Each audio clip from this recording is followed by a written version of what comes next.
Welcome back students. हम बात कर रहे थे property of whole inverse of product of matrices की, और इसमें हमने ये रिजल्ट वेरीफाई करना है कि ए बी जो हमारे पास मैट्रिक्स है उसका प्रोडक्ट लिया जाए और उसका होल इनवर्स लिया जाए, या फिर जो रिवर्स ऑर्डर में यानी बी इनवर्स ए इनवर्स लिखा जाए। दोनों जो साइड का आंसर है मैट्रिक्स जो है वो आएंगे हमारे, वो एक जैसे हमें रिजल्ट देंगे। ठीक है, अब ये बात हम जो है वो साबित करने जा रहे हैं। ठीक है, फिर इसी को हम और एडवांस लेवल पे बढ़ा सकते हैं, जो कि मैं नेक्स्ट लेक्चर्स में आपसे डिस्कस करूंगा। इसके ऊपर फर्दर हम बात करेंगे कि और इससे हम क्या क्या रिजल्ट निकाल सकते हैं। ठीक है जी, तो फिलहाल हमने जो है वो पिछले लेक्चर में जो है वो लेफ्ट हैंड साइड मतलब ए बी का जो प्रोडक्ट ए बी एस का होल इनवर्स फाइंड कर लिया था। ठीक है, ये आप देख सकते हैं। अब राइट हैंड साइड जो है, चले राइट हैंड साइड के लिए मुझे बी इनवर्स ए इनवर्स चाहिए, तो इसके लिए मैं यही क्वेश्चन जो है दोबारा से कॉपी कर लेता हूँ, और अब मैं अलग अलग पहले इनके इन्वर्सेस फाइंड करूंगा और फिर जो है मैं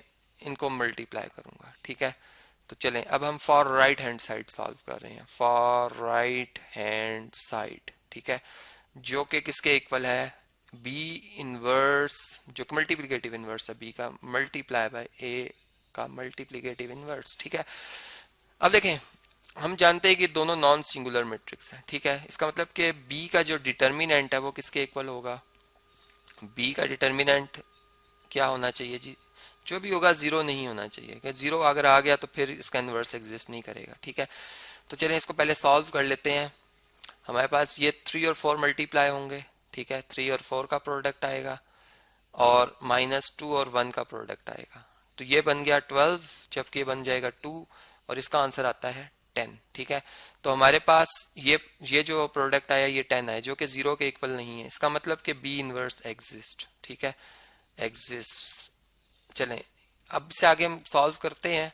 पहले हम ए इनवर्स की भी बात कर लें, साथ ही देख लेते हैं क्या पता ए इनवर्स एग्जिस्ट ना करता हो। ठीक है, क्योंकि हमने खुद से मैट्रिसेस बना लिए थे, कोशिश की थी कि वो नॉन सिंगुलर ही हो। ठीक है, लेकिन हो सकता है कि आप जो सिलेक्ट करें या गलती से लिख दें। ठीक है, तो यहाँ पर 3 एंड 5। ठीक है, अब देखें 2 एंड 5 मल्टीप्लाई होंगे, इनका प्रोडक्ट आएगा, और 4 और 3 जो है इसका प्रोडक्ट आएगा। तो ये 2 5 से मल्टीप्लाई होके 10 और 4 3 से मल्टीप्लाई होके 12। तो हमारे पास ये जो आंसर आ रहा है -2 आ रहा है, जो कि जीरो के इक्वल नहीं है। इसका मतलब कि ये भी नॉन सिंगुलर है।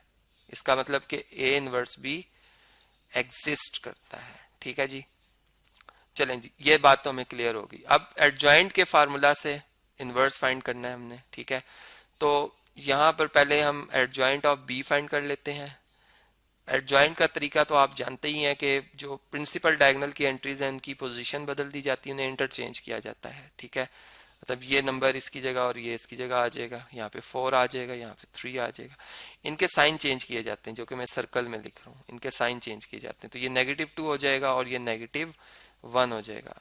इसी तरह अगर मैं एडजॉइंट ऑफ ए की बात करूं तो इसमें क्या बनेगा, इसका एडजॉइंट इसी हिसाब से कि यहाँ पे 5 आ जाएगा, यहाँ पे 2 आ जाएगा, यहाँ पे -4 आ जाएगा और यहाँ पे -3 आ जाएगा। ठीक है, याद रहे कि ट्रांसपोज से आप इसको रिलेट नहीं कीजिएगा। ठीक है, तो अब हमारे पास जो है, अब हम यूं लिख लेते हैं कि नाउ बी इनवर्स जो कि adjoint of B matrix over B matrix होता है। ठीक है, एंड ए इनवर्स जो है वो किसके इक्वल होगा, adjoint of A matrix over A matrix का डिटर्मिनेंट। ठीक है, तो मैंने इन दोनों की वैल्यू निकाली हुई है। आप जानते हैं बी जो है इसका डिटर्मिनेंट 10 आया था। ठीक है, ये बी डिटर्मिनेंट है, जबकि ये ए डिटर्मिनेंट था जो कि -2 के इक्वल आया हुआ है। ठीक है, अब इनको इनके एडजॉइंट से डिवाइड कर देंगे हम। ठीक है, तो ये चलें इस तरह से लिख लेते हैं कि बी इनवर्स जो बनेगा,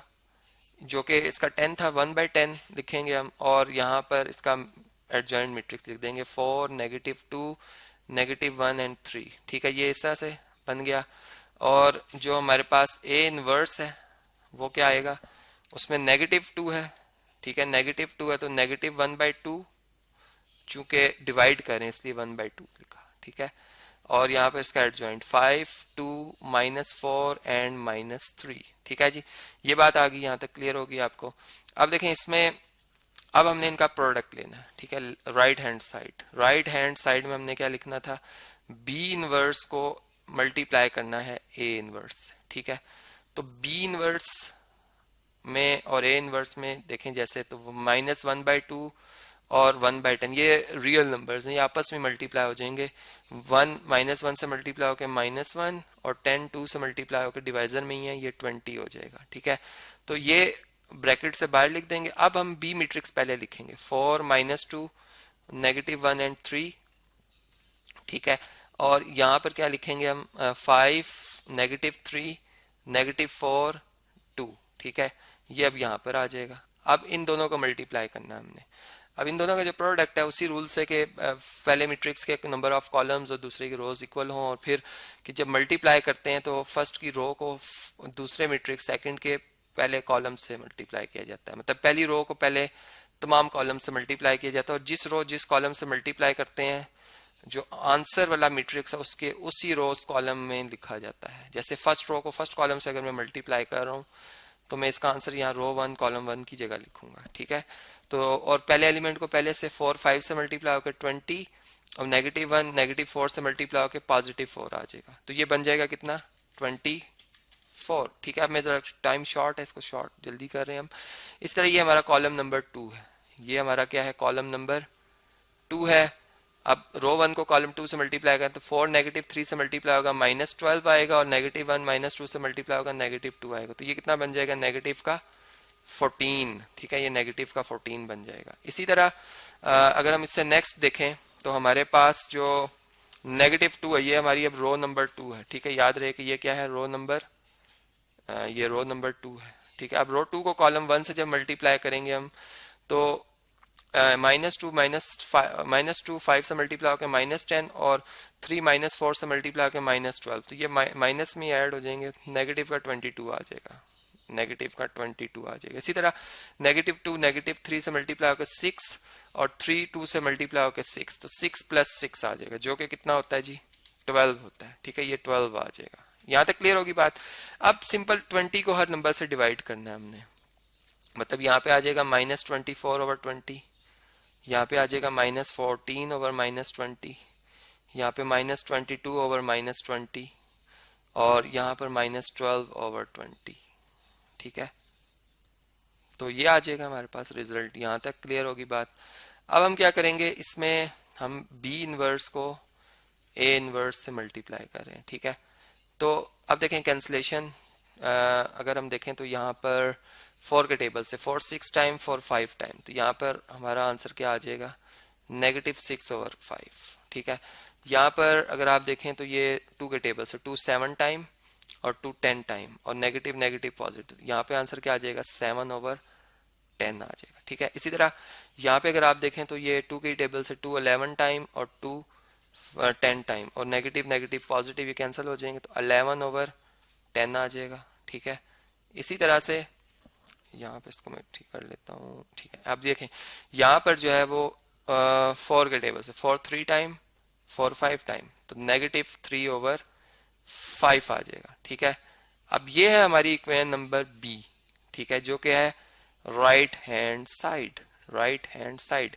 अब चले मैं ऊपर से जरा लेफ्ट हैंड साइड का आंसर लेके आता हूँ कॉपी करके, और इन दोनों को हम जरा कंपेयर करते हैं। इक्वल मैट्रिसेस की डेफिनेशन लगाएंगे कि दो मैट्रिसेस कब इक्वल होते हैं, जब उनके कोरस्पॉन्डिंग, सबसे पहले ऑर्डर इक्वल होना चाहिए और फिर कोरस्पॉन्डिंग एलिमेंट्स एक जैसे होने चाहिए। ठीक है, तो फर्स्ट रो फर्स्ट कॉलम का एलिमेंट दूसरे मैट्रिक्स के फर्स्ट रो फर्स्ट कॉलम के एलिमेंट जैसा हो। ठीक है, इसी तरह फर्स्ट रो सेकंड कॉलम का, और फिर सेकंड रो फर्स्ट कॉलम, और सेकंड रो सेकंड कॉलम का। तो आप देख सकते हैं साइन भी एक जैसे हैं, सब कोई डिफरेंस नहीं है इनमें। ठीक है, तो हम लिख सकते हैं on comparing equations A and B, equations A and B we get required result. कौन सा रिजल्ट, जो कि हमने प्रूव करना था, डेट इज कि हम कह सकते हैं कि ए बी होल ट्रांसपोज, ठीक है, A B sorry whole inverse is equal to B inverse into A inverse. Okay,